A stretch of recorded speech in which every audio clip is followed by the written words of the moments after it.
Shalom, amados irmãos, povo de Deus. Alegria voltar ao pastoreio nesse novo estilo. Mas como sempre, louvor, palavra e oração, glorificando ao nome do Senhor. Hoje a gente vai estudar 2 Samuel, capítulo 1. Eu estou pedindo para você pegar logo a sua Bíblia, para você poder acompanhar e a gente poder estudar bem a palavra do Senhor. Agora, depois disso, vamos louvar o Senhor.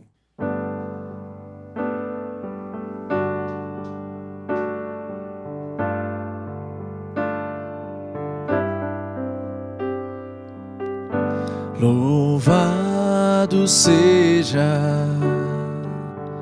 Senhor, teu nome, entronizado entre as nações. Exaltarei a ti, Senhor, pelo que tu és, eu te adorarei.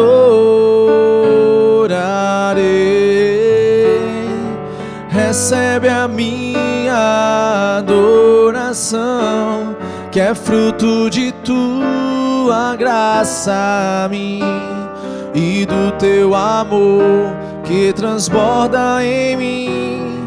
O meu amor por ti, Jesus, engrandecerei, exaltarei teu nome diante dos reis e dos poderosos. Eu louvarei a ti, Senhor.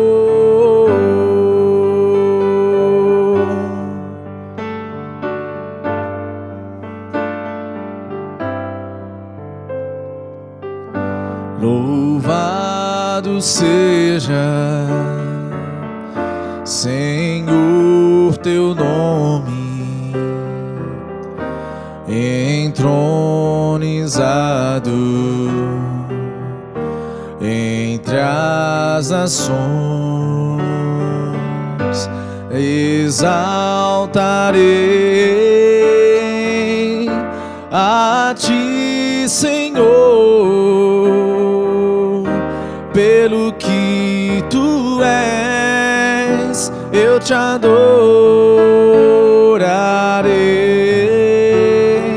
Recebe a minha adoração, que é fruto de tua graça a mim e do teu amor que transborda em mim. O teu amor por ti, Jesus, engrandecerei e exaltarei teu nome diante dos reis e dos poderosos. Eu louvarei a ti, Jesus, engrandecerei, exaltarei teu nome diante dos reis e dos poderosos. Eu louvarei a ti, Senhor.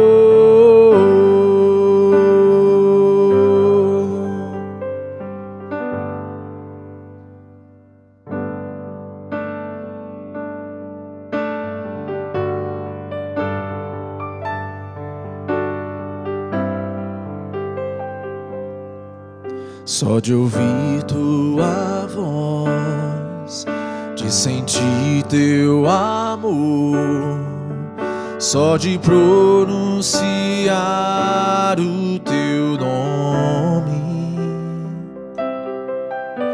os meus medos se vão, minha dor, meu sofrer, pois de paz tu inundas meu ser. só de ouvir tua voz, de sentir teu amor, só de pronunciar o teu nome, os meus medos se vão, minha dor, meu sofrer, pois de paz tu inundas meu ser. Jesus,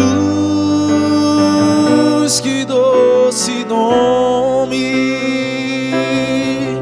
que transforma em alegria o meu triste coração. Jesus, só o teu nome é capaz de dar ao homem salvação. Vamos no início.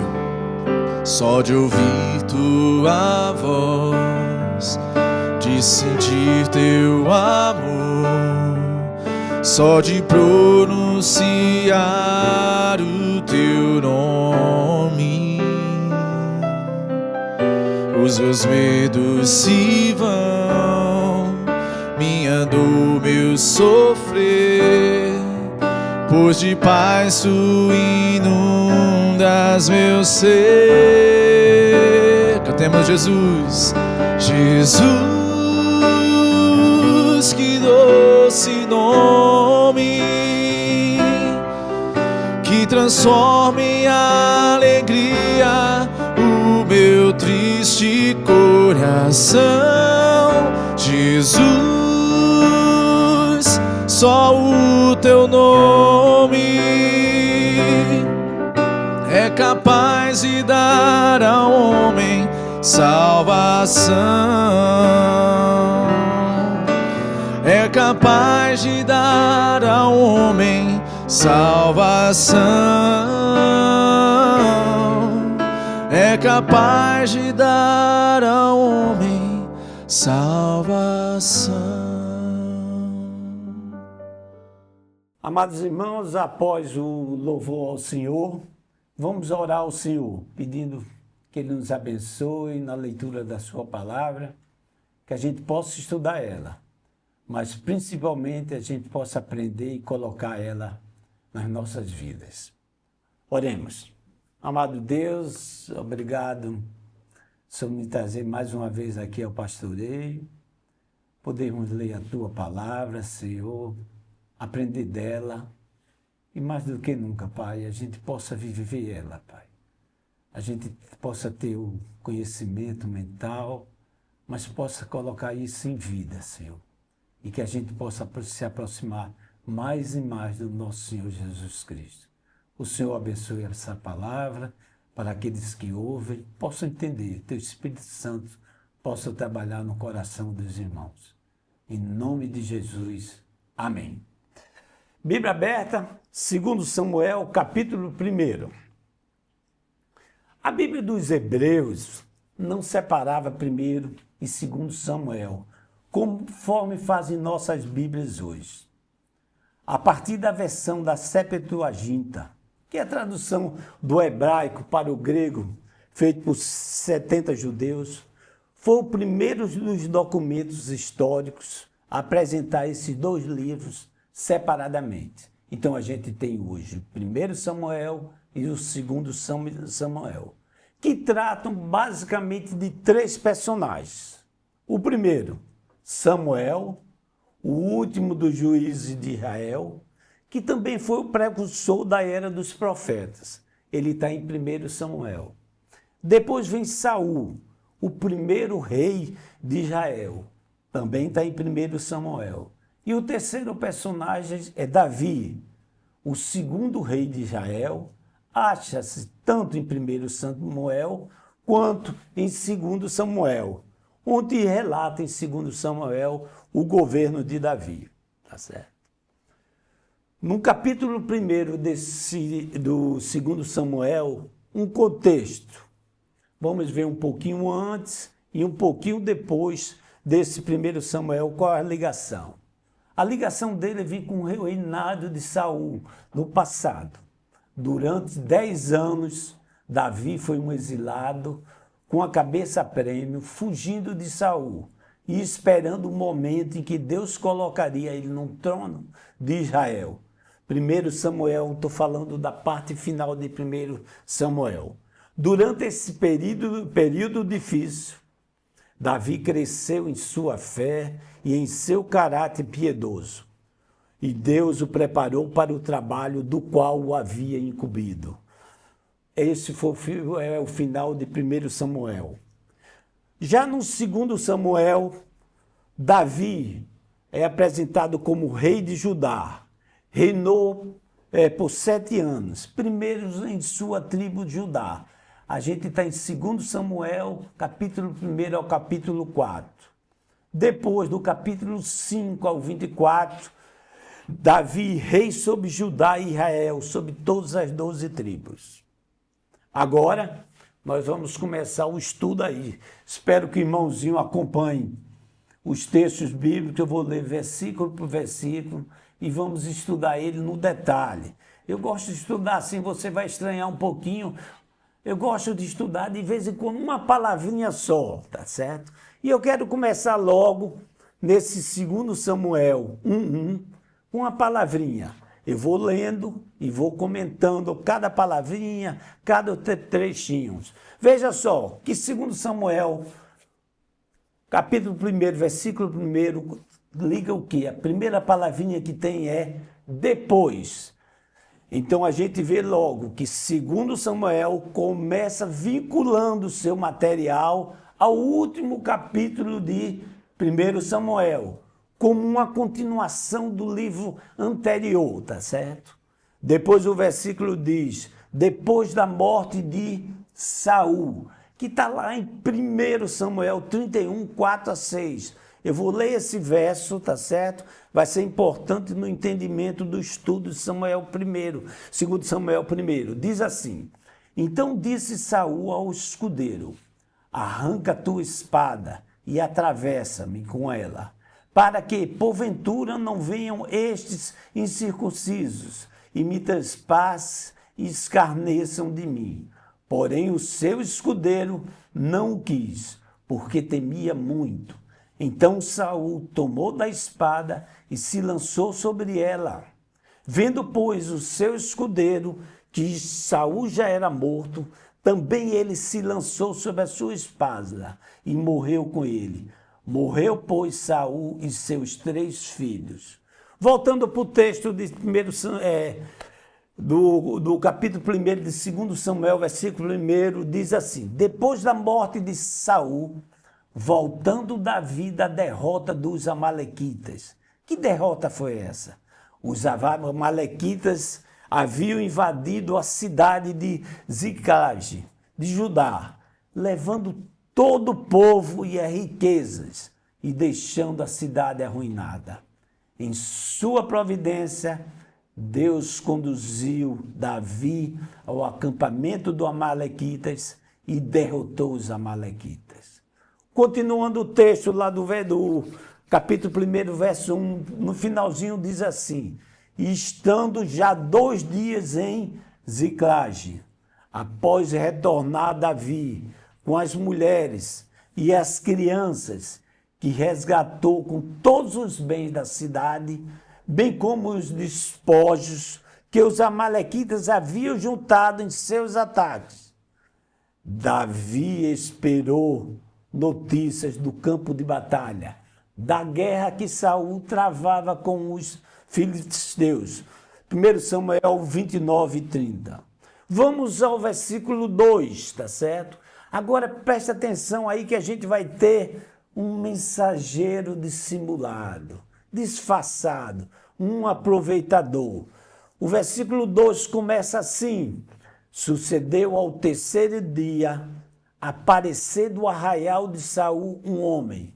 O homem levou pelo menos 3 dias para chegar a Ziclage, onde estava Davi, que ficava a quase 30 quilômetros do local da batalha, o Monte Giboa, onde havia a guerra entre os israelitas e os filisteus. Como via esse homem? Voltando ao versículo 2, ele vinha com o quê? Com as vestes rotas e terra sobre a cabeça. O homem, que é uma amalequita, a gente vai ver mais no futuro, vinha do campo de batalha, com sinais de que estava de luto. E, continuando o verso, e chegando ele a Davi, inclinou-se, lançando-se em terra. O homem prestou uma homenagem a Davi. Ele sabia que era Davi. Caindo prostrado sobre o solo, trazia uma solene mensagem. Ele começou a enganação, a dissimulação. Vamos para o verso 3. Davi recebe notícias trágicas do mensageiro dissimulado. O que faz Davi? Verso 3. Perguntou-lhe Davi, de onde vens? Davi começa a questionar o mensageiro dissimulado. E esse mensageiro responde, finalzinho do 3, fugi do arraial de Israel. O homem estava no monte Giboa. Quando a batalha ocorreu, partiu para dar notícias a Davi. Vamos para o verso 4. Lembra-se que eu falei da morte de Saul em 1 Samuel 31, 4, 6? Esse amalequita vinha com uma outra conversa, uma outra história, uma invenção sobre o relato da morte de Saul. Vamos continuar o texto, verso 4. Disse-lhe Davi, como foi lá isso? Me conta. Davi estava ansioso, desejando saber notícias acerca da batalha entre os filisteus e os israelitas. O dissimulado respondeu, o povo fugiu da batalha e muitos caíram e morreram, bem como Saul e Jonatas, seu filho. O amalequita disse que os israelitas foram derrotados e Saul e Jonatas, filho de Saul e amigo de Davi, morreram. Observe o texto, é interessante aí dar uma paradinha nesse texto. Veja o verbo cair, tá certo? Que é uma das palavras-chave desse primeiro capítulo de Samuel 2. Do 2 Samuel, capítulo 1. É o verbo cair. Você vai ver que ele se encontra nos versos 4, 10, 12, 19 e 27. Quando Saul começou a carreira de rei, foi descrito como um homem alto, que sobressaía a todo o povo. 1 Samuel 9, 2. Mas acabou como um rei caído. Em 1 Samuel 28, 20, a gente vê, caiu estendido por terra na casa de um médio. E agora, em 31, 4, Saul caiu no campo de batalha diante do inimigo. Ele não conhecia o que Paulo iria escrever lá em 1 Coríntios 10, 12. Portanto, aquele que pensa estar firme, tenha cuidado para não cair. A nossa confiança deve sempre ser no Senhor. Verso 5. Disse Davi ao moço que lhe dava as novas, como sabes tu, Saul? Como sabes tu que Saul e Jonatas, seu filho, são mortos? Davi começou a pressionar o amalequita. Queria maiores informações, especificamente como ele sabia tanto sobre o que havia acontecido. Verso 6, o mensageiro dissimulado começa a contar a sua história. Então disse o moço portador de notícias, cheguei por um acaso, coincidências, à montanha de Giboa, e eis que Saul estava apoiado sobre a sua lança, e os carros e a cavalaria apertavam com ele. Olhando ele para trás, Saul viu-me e chamou-me. Em sua agonia, Saul chamou o contador de notícias. E eu disse, eis-me aqui. E ele me perguntou, quem és tu? Saul queria saber quem era aquele homem desconhecido que estava nas proximidades. Se era um amigo, um israelita, ou um inimigo filisteu. Eu respondi, eu sou um amalequita. Então Saul me disse: arremete-me sobre mim e mata-me. Saul implorou ao Amalequita que o matasse. Pois ele disse, Saul, pois me sinto vencido de cãibra, mas o tino se acha ainda todo em mim. Saul estava ferido, agoniado, angustiado. Saul estava mortalmente ferido. Verso 10. Davi recebe notícias trágicas do mensageiro dissimulado. 10 diz assim: arremessei-me, pois, sobre ele e o matei. Em sua história, o Amalequita diz que, com uma espada ou lança, atendeu à solicitação de Saul e tirou-lhe a vida. Dessa forma, Saul escapou do alcance dos temidos filisteus. Voltando ao verso 10, continuando a leitura, diz assim: porque bem eu sabia, que ele não viveria depois de ter caído. Tomou-lhe a coroa que trazia na cabeça e o bracelete. Coroa e bracelete eram insígnias, o símbolo, o emblema da realeza. E os trouxe aqui. Por que o Amalequita trouxe esses símbolos para Davi? O Amalequita queria provar de que havia matado o rei de Israel. Ou talvez ele queria obter algum favor de Davi, recebendo uma recompensa por aquele ato. Visto que Saul, por tanto tempo, havia perseguido Davi com intuitos assassinos. Ou talvez queria trazer as insígnias reais para Davi, reconhecendo Davi como o novo rei de Israel. Veja que no texto, no final, ele diz: ao meu Senhor. Ele queria chamar Davi de Senhor. Queria dizer que Saul era o novo rei de Israel. Verso 11. Um acampamento entristecido. O verso começa: então Davi ficou muito sentido. Ele entendia que Israel ficou sem rei. O povo da aliança sem o seu líder, o ungido do Senhor. Apanhou Davi as suas próprias vestes e a rasgou. Esse ato de rasgar as roupas era um sinal comum de lamentação ou contestação. Tá certo? E assim fizeram todos os homens que com eles estavam. Os homens de Davi imitaram os seus atos, e um terrível acesso de choro e lamentação seguiu-se durante horas. O mensageiro Amalequita deve ter ficado espantado e depois amedrontado ao ver Davi e seus homens rasgando as vestes e pranteando a morte de Saul.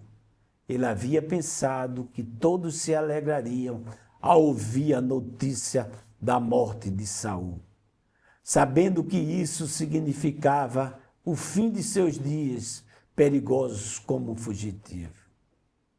Aos olhos de Davi, em momento algum Saul havia sido inimigo. Segundo Samuel 22:1. Por 2 ocasiões, Davi poderia ter matado Saul. Deixou claro que jamais iria ferir o ungido do Senhor. Verso 12. Um acampamento entristecido. Prantearam, choraram e jejuaram até a tarde por Saul e por Jonatas, seu filho, e pelo povo do Senhor e pela casa de Israel, porque tinham caído à espada. Jejuar fazia parte dos ritos de lamentação por Saul e Jonatas, que havia morrido, mas também porque o povo de Israel, o povo da aliança, que tinha sofrido grave derrota e muitos jaziam mortos no campo de batalha. Vamos agora para o julgamento justo, que está dos versos 13 ao 16. O verso 13 começa assim: então, quando o período de planto encerrou, perguntou Davi ao moço, portador das notícias: de onde és tu? Davi continuou interrogando o mensageiro. Ele respondeu: sou filho de um homem estrangeiro. Ao afirmar ser filho de um estrangeiro que vivia em Israel, estava reivindicando certos privilégios especificados na lei de Moisés, privilégios esses que certamente ele não merecia. Ele respondeu: sou filho de um homem estrangeiro, um amalequita. O mensageiro afirmou que era um amalequita, filho de um estrangeiro que vivia em Israel. Mas se tivesse mesmo vivendo na terra de Israel, saberia que o rei dessa nação era ungido do Senhor. Verso 14, um julgamento justo. Davi lhes disse: como não temeste estender a mão para matares o ungido do Senhor? Davi faz uma pergunta, concluindo que o amalequita merecia morrer. Caso o relato do amalequita fosse verdadeiro, o homem via assassinado o rei ungido de Deus e deveria, portanto, ser morto. Caso seu relato não fosse verdadeiro, o fato de o amalequita inventar uma história sobre ter executado o rei revelava o seu coração perverso. Pela tua própria boca te condenarei. Verso 15. Então chamou Davi a um dos moços e lhe disse: vem, lança-te sobre esse homem. E ele o feriu de sorte que morreu. Isso foi uma sentença. Ao executar o mensageiro, o futuro rei de Israel justificou Saul e seus filhos e demonstrou publicamente que não havia considerado Saul seu inimigo. Verso 16. Disse-lhe Davi: o teu sangue seja sobre a tua cabeça, porque a tua própria boca testificou contra ti, dizendo: matei o ungido do Senhor. O homem era culpado de alta traição e de ato sacrilégio. A morte do rei ungido de Israel. Suas palavras foram testemunhos. Da sua própria boca ele disse: suficiente contra ele. Verso 17, a gente vai ver agora um cântico de lamento. É um texto poético. O 17, Davi diz assim: planteou Davi a Saul e Jonas, seu filho, com esta lamentação. A tristeza pela morte de Saul e de Jonas foi sincera, e a fim de ajudar o povo a lembrar-se dos dois, Davi escreveu um texto poético, melancólico, comovente em homenagem a eles. Verso 18, determinando que fosse ensinado aos filhos de Judá, ordenou que esse lamento fosse ensinado e entoado em toda a tribo de Judá, o hino ao arco. Esse lamento ficou conhecido como o Cântico do Arco. Final do 18 diz: o qual está escrito no livro dos justos. Encontra-se registrado no livro dos justos. Josué 10:12 menciona esse livro, uma coletânea de poemas e de cantos que comemorava acontecimentos importantes da história de Israel. Vamos agora para o verso 19 e 20. Entrando num poema, Davi se dirige ao povo de Israel. A tua glória, ó Israel. Davi incluiu Saul e o seu exército em sua referência, a demonstração da glória de Israel. O texto continua e diz: a tua glória, ó Israel, foi morta sob os altos. Essa glória a Saul era vista elevada sobre as colinas de Israel. E o verso termina, o 19, dizendo: Como caíram os valentes, que é o tema principal do poema. E é o refrão que vai ser repetido isso nos versos 19, que aqui o 25 e 27. A ênfase do poema recai sobre a grandeza de Saul e de Jonatas. Mesmo na derrota e na morte, Davi proclamou sua destreza e bravura, bem como sua disposição de entregar a vida por seu país. Verso 20 começa e diz: não o noticieis. Davi diz para não divulgar essas terríveis notícias, a vitória dos filisteus, que desgraçaram os homens mais fortes de Israel. O poeta preocupava-se com esta questão, permanecesse desconhecida das cidades da Filisteia. O verso diz assim: não o noticieis em Gate, capital da Filístia, nem o publiqueis na rua de Asquelon, centro religioso, para que se não se alegre as filhas dos filisteus, nem salte de contentamento as filhas dos incircuncisos. Verso 21, Davi se dirige ao povo de Israel. Montes de Gilboa, o lugar onde os poderosos, Saul e o seu exército, tinham caído mortos, foi amaldiçoado pelo poeta por Davi. Não caia sobre vós nem orvalho nem chuva, nem haja aí campos que produzam ofertas. Davi orou para que Deus abandonasse tal lugar e não enviasse chuva nem orvalho aos campos, nem desse colheitas farta aos lavradores. O verso 21 termina dizendo assim: pois neles foi profanado o escudo dos valentes, o escudo de Saul, que jamais será ungido com óleo. Saul e seus 3 filhos haviam perdido seus escudos e a sua vida, e os seus escudos haviam sido profanados com sangue. Verso 22, Saul e Jonas como guerreiros vitoriosos. Sem sangue dos feridos, sem gordura dos valentes, nunca se recolheu o arco de Jonas.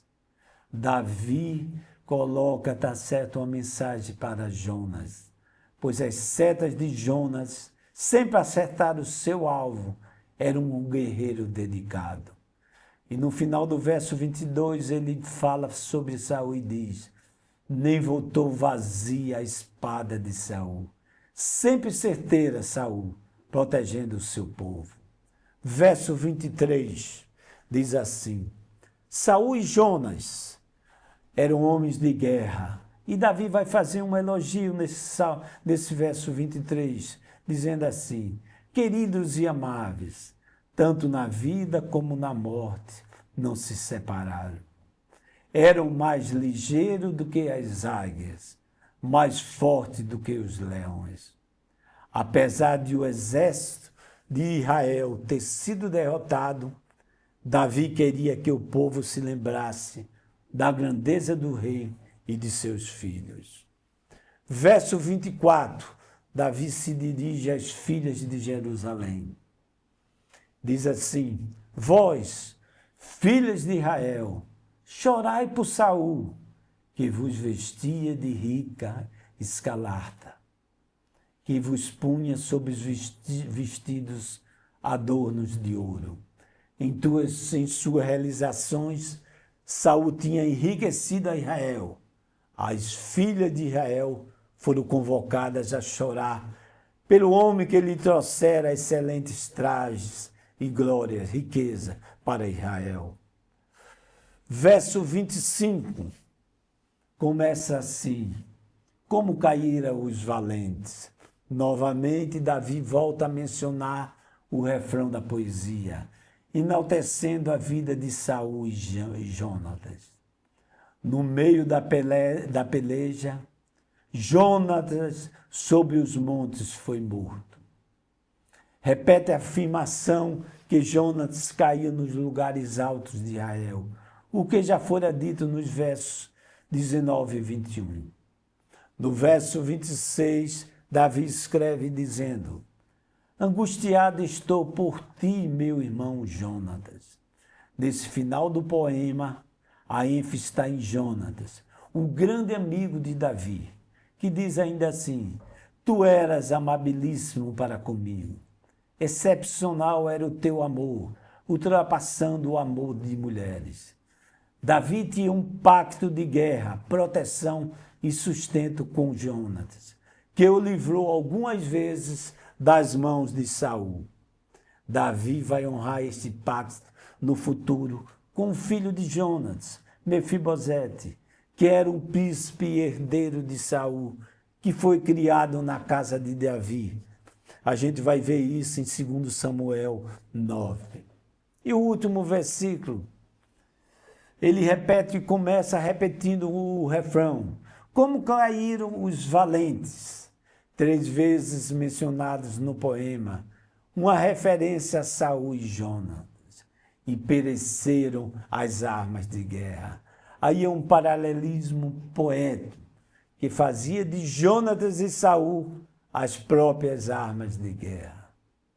O cântico do arco deixou claro a todos que Davi não guardava qualquer rancor do seu sogro e soberano. É engano pensar que Davi se alegraria com a morte de Saul. Vamos ter umas aplicações sobre esse texto. O comportamento de Davi, agir, pensar, aponta para alguém maior que ele, Jesus, que vem da linhagem de Davi, da tribo de Judá. Davi é uma tipologia de Jesus. Segundo ponto, precisamos lamentar aquilo que precisa de lamento. Davi, no verso 18, ensinou ao povo de Judá, aos filhos de Judá, esse hino aí do ar.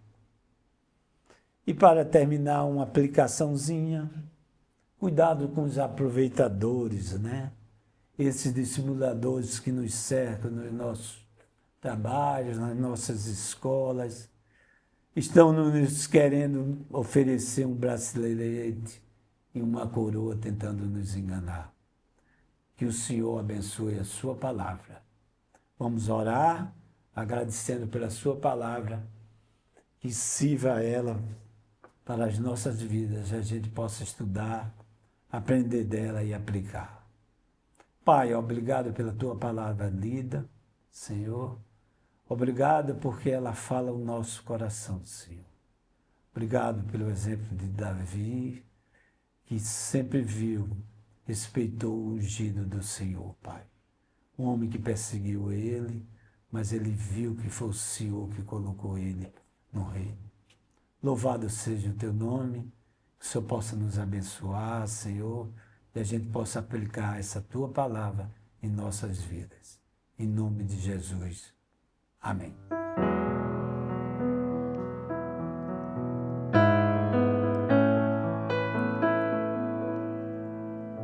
Eu preciso aprender um pouco aqui, eu preciso aprender um pouco ali, eu preciso aprender mais de Deus, porque Ele é quem cuida de mim. Se uma porta se fecha aqui, outras portas se abrem ali.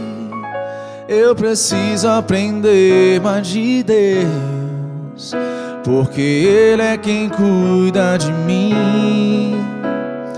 Deus cuida de mim. Cantemos, Deus cuida de nós. Deus cuida de mim.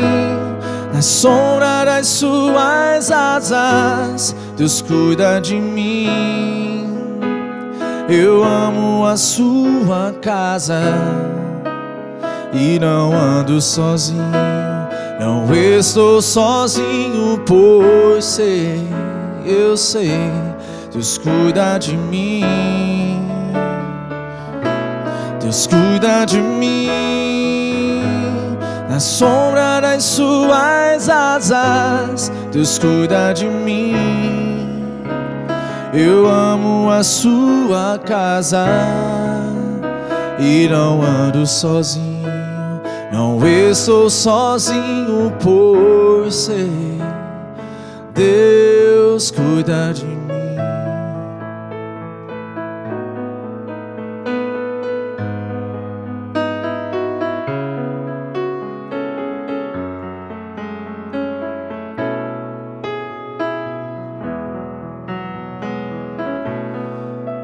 Se na vida não tem direção, eu preciso tomar decisão.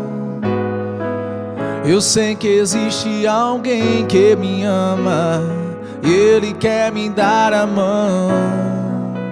Se uma porta se fecha aqui, outras portas se abrem ali. Eu preciso aprender mais de Deus, porque Ele é quem cuida de mim. Deus cuida de mim. Deus cuida de mim. Na sombra das suas asas, Deus cuida de mim. Eu amo a sua casa e não ando sozinho.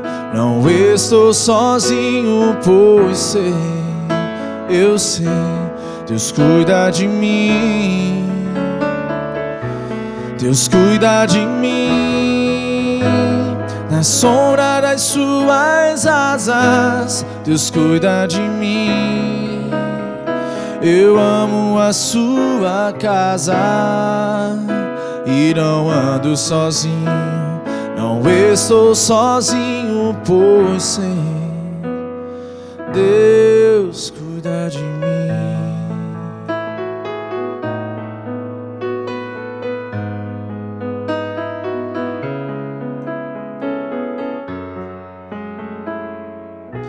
Deus cuida de mim.